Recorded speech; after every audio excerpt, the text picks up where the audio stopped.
Ibu Ana juga selain menjadi notaris, PPAT, dosen, saya dengar-dengar ini juga seorang YouTuber, Bu ya.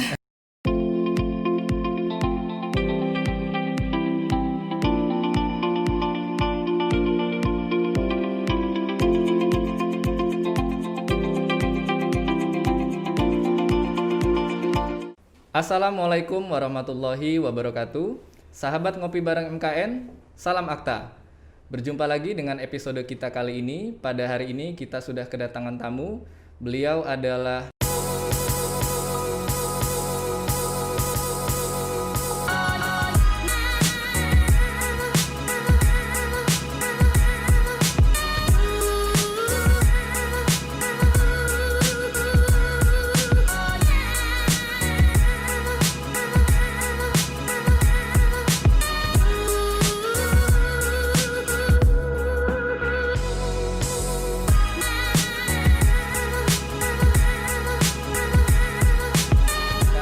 Ibu Ana Sagita.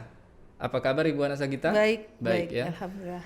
Baik, berhubung kita sudah menerapkan protokol kesehatan dan juga jaga jarak. Ibu, kita lepas dulu maskernya. Iya.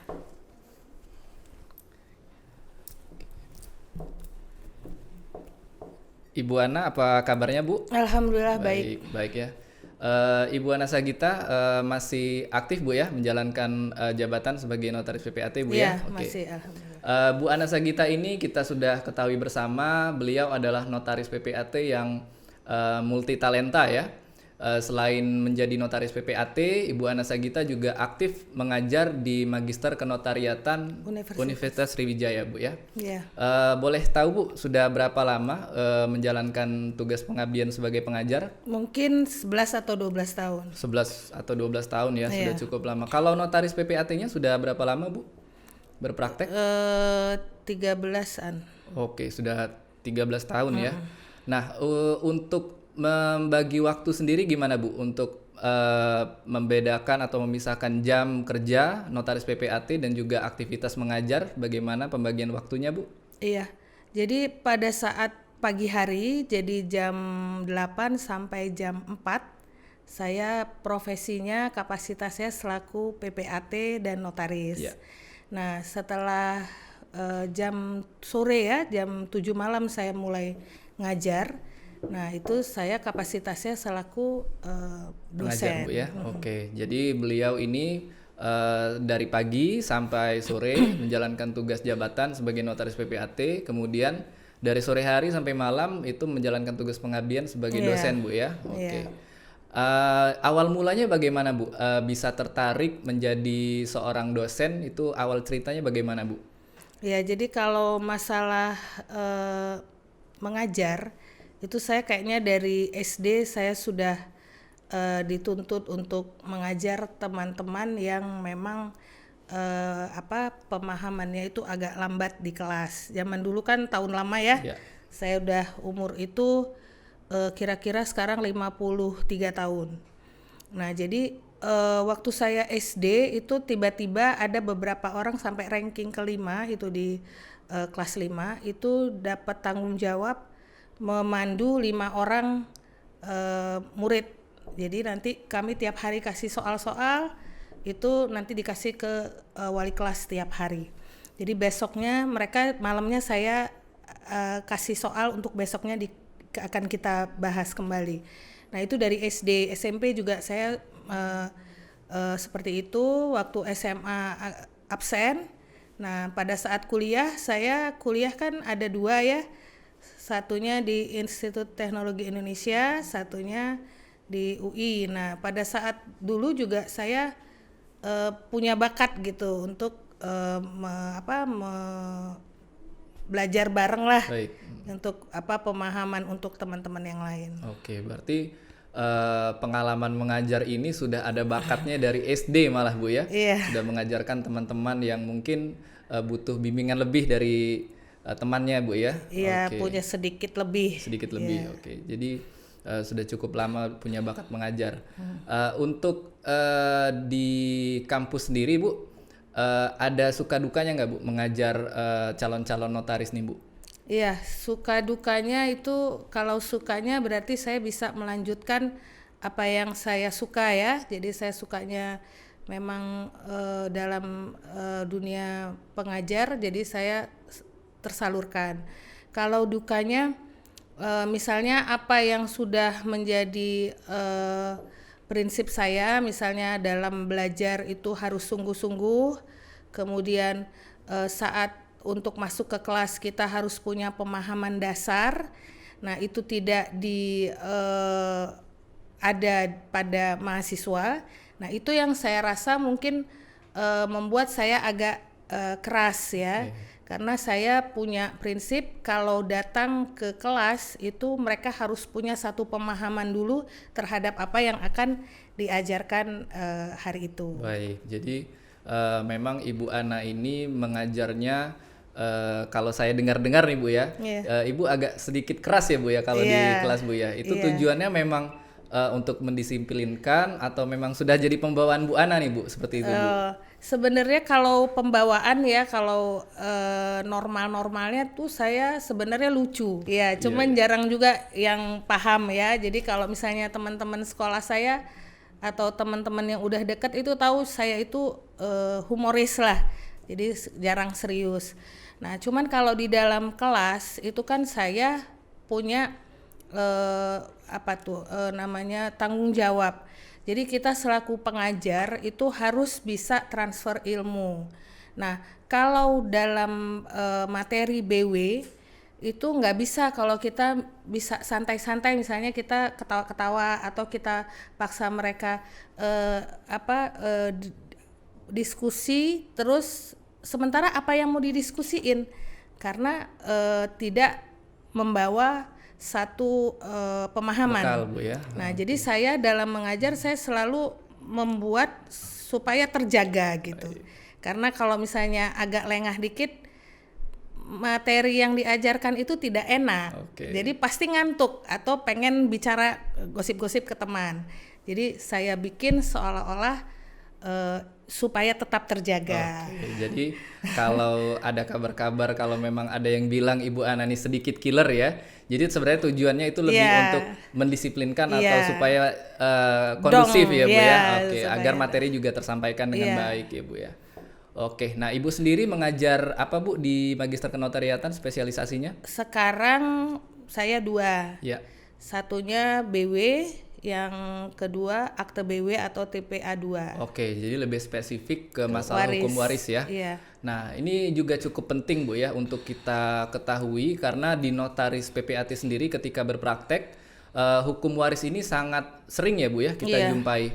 Nah, selama Ibu berpraktek kurang lebih 13 tahun ini apa saja Bu yang paling sering kita hadapi di lapangan Bu mengenai perbuatan hukum kewarisan ini? Iya, yang sering itu kalau di di notaris atau di PPAT ya itu cuman tidak samanya misalnya ahli waris sesungguhnya dengan yang ada di dalam keterangan waris. Nah, jadi di data dokumen dengan dokumen. Apa yang ternyata pada saat itu berbeda Bu ya. Jadi kita selaku notaris itu harus benar-benar hati-hati. Siapa yang betul-betul mengenal kalau ahli waris ini adalah benar, misalnya 3 atau 5 atau 8 gitu. Benar nggak ini 5, 8 atau berapa. Nah, misalnya kita tanya siapa yang ininya, orang tuanya atau apa. Nah, kita jelaskan apakah mereka benar-benar satu-satunya ahli waris.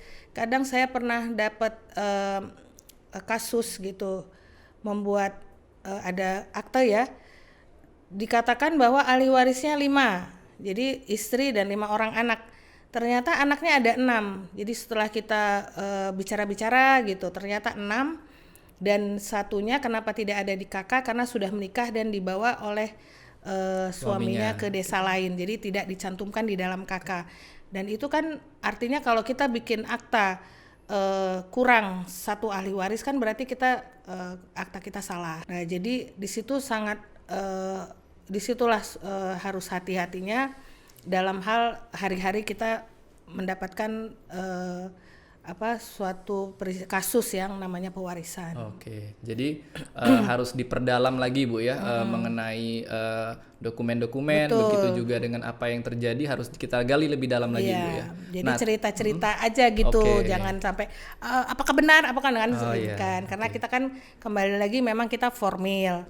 Nah akan tetapi untuk terhadap waris kita nggak boleh lengah masalah penghadap ini, karena kebanyakan itu masalah waris itu setelah kita buat akte, proses hukumnya sudah selesai, nanti notaris yang kena panggil polisi. Oke, jadi ribet urusannya Bu ya. Jadi untuk hukum waris ini kita perlu hati-hati sekali Bu ya.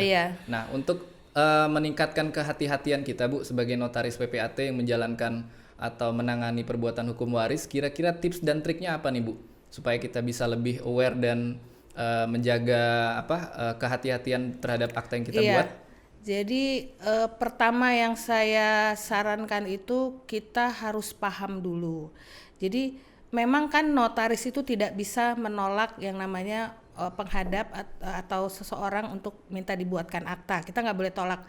Tapi bukan berarti kita nggak boleh tolak terus kita nggak paham kita bikin akte. Jadi kita harus mau upgrade diri kita setiap hari.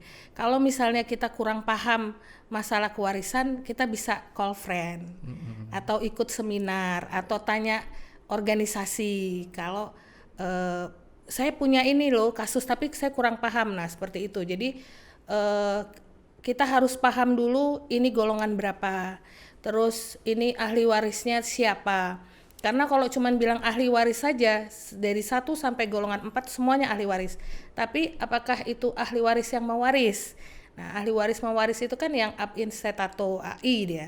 Jadi kita harus tahu ini ahli waris golongan berapa. Nah, itulah kalau dia golongan 1 berarti AI-nya adalah istri atau suami dan anak-anak serta keturunannya plus kalau ada anak luar kawin. Oke, jadi pesan Bu Ana nih udah kita dapat satu nih ya, kita sebagai notaris PPAT maupun calon notaris harus rajin-rajin mengupgrade diri Bu ya, harus rajin-rajin karena mungkin yang kita temui di lapangan itu variatif Bu ya, variatif. Jadi tidak cuma berhenti ketika sudah kuliah, tapi ketika sudah berpraktek juga harus sering-sering lagi nih Bu ya, untuk baca buku lagi, mungkin diperdalam lagi baca BW-nya ya. Iya, jadi kalau misalnya notaris itu penting, makanya ada ini bukan titipan ya.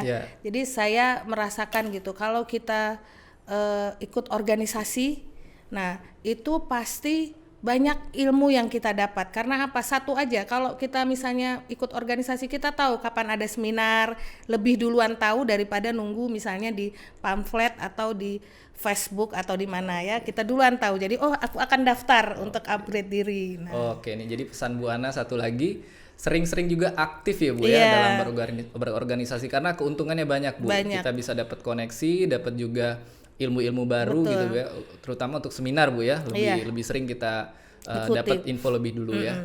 Nah, satu lagi Bu terkait hukum waris ya. Hukum waris ini kan di BW di buku 2 Bu ya, kalau tidak salah ya. Oke. Tentang kebendaan. Nah, kira-kira nih Bu, ada nggak sih poin-poin penting atau pasal-pasal penting nih yang harus kita pegang? Terutama untuk kalau ada P2HP Bu, ini kan sering kali jadi pertanyaan nih buat teman-teman ya, tentang pembagian ini kan cukup rumit Bu. Nah ini kira-kira tipsnya apa nih Bu untuk yang harus kita kuasai? Yang harus kita kuasai itu pertama penggolongan. Jadi ini ahli waris golongan berapa. Kemudian kita juga harus pahamin yang namanya anak luar kawin. Karena kalau di BW ini dikenal yang namanya anak luar kawin ya. Nah jadi kalau anak luar kawin ini kan dia kedudukannya sangat variatif. Bisa di 1, bisa di 2, bisa di 3, bisa di 3 dan 4, bisa di 4. Nah itulah dia sangat variatif. Kemudian anak luar kawin bisa di golongan 1, bisa di sebelum perkawinan, di masa perkawinan, atau di saat perkawinan yang lama atau gitu. Di saat perkawinan. Jadi dia kedudukannya bermacam-macam. Pada saat dia di sebelum perkawinan orang tuanya berarti dia berlaku 863 BW. Jadi ada sepertiga gitu. Itu pun bukan sepertiga bagiannya. Sepertiga kalau dia anak sah. Jadi kalau dia anak sahnya itu ada 5, istrinya 1, berarti kan ada 6. Ya.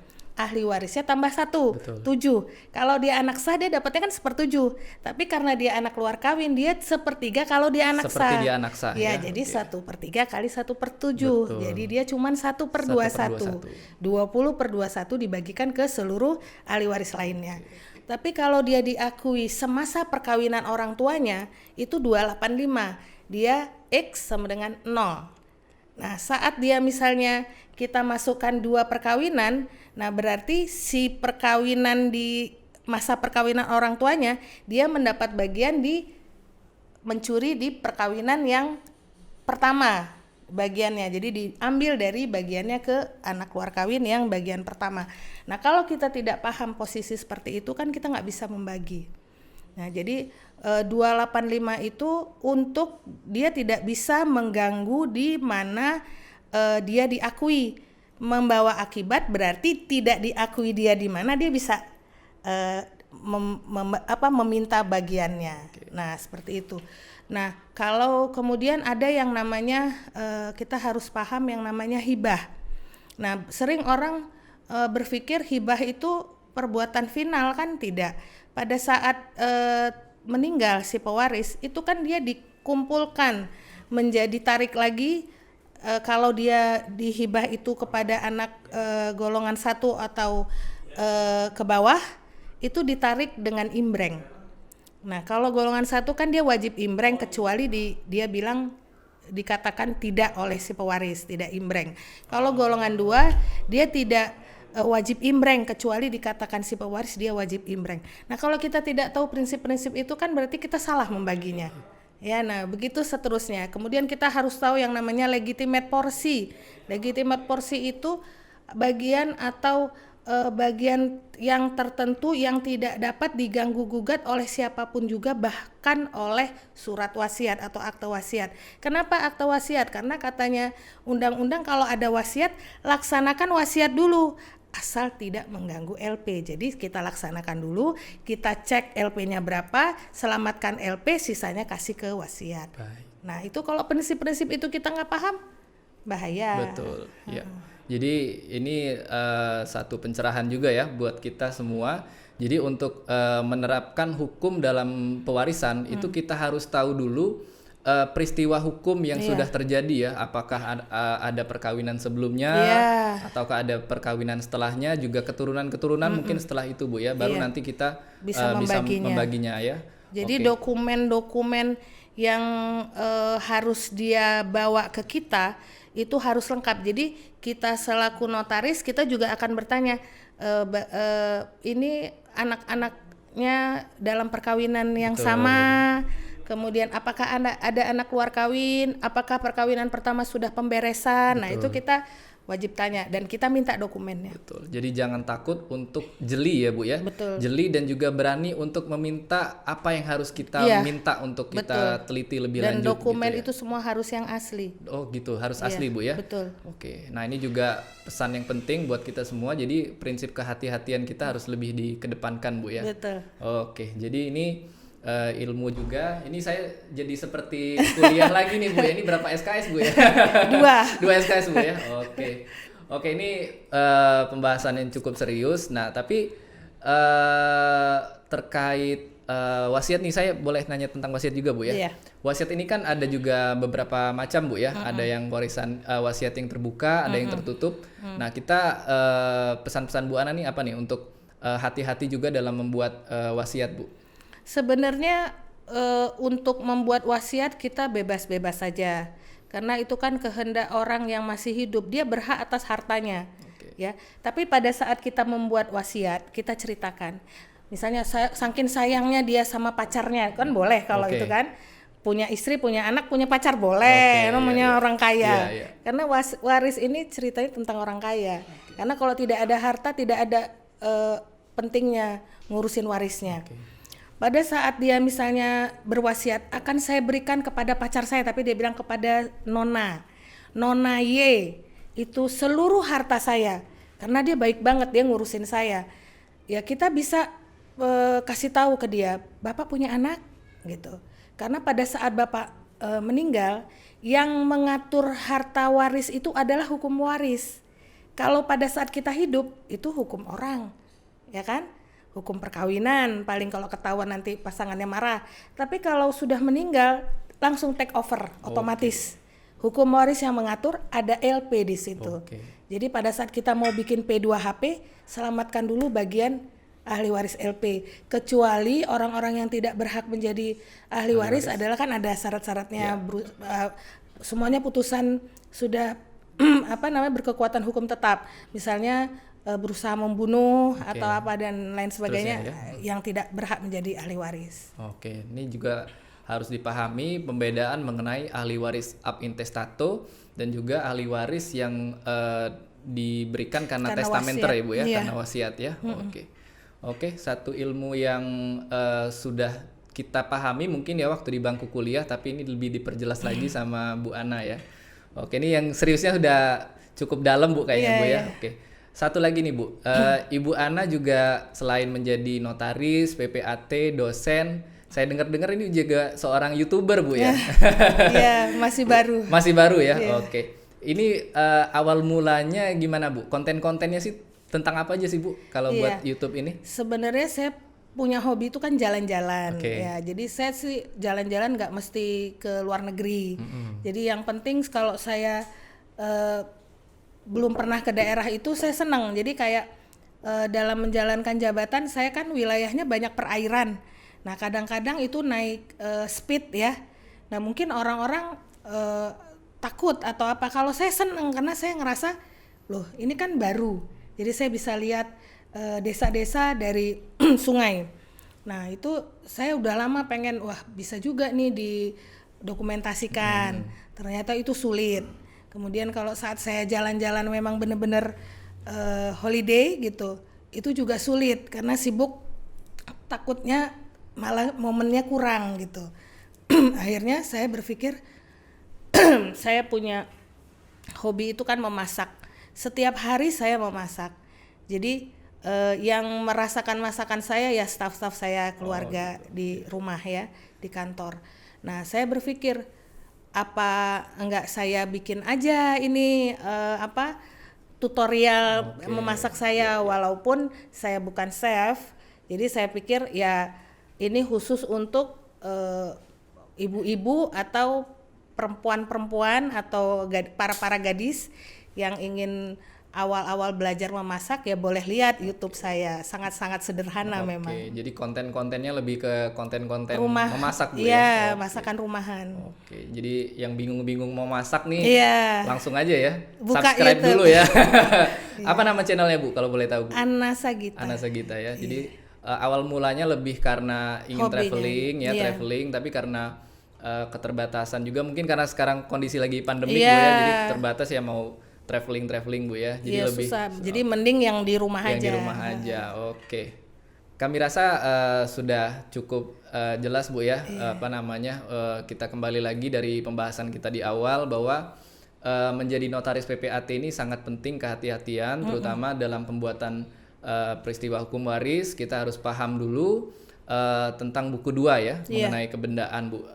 Kemudian baru kita teliti lagi, kita gali lagi info-info yang ada pada penghadap kita, kemudian kita cek dokumennya, baru kemudian kita aplikasikan dengan pasal-pasal yang ada di buku 2 BW Bu ya. Betul. Jadi ada 300 pasal itu yang kita pakai. Dari pasal berapa? 830 sampai 1130. Waduh, ini sudah cukup di luar kepala ya Bu ya ternyata ya.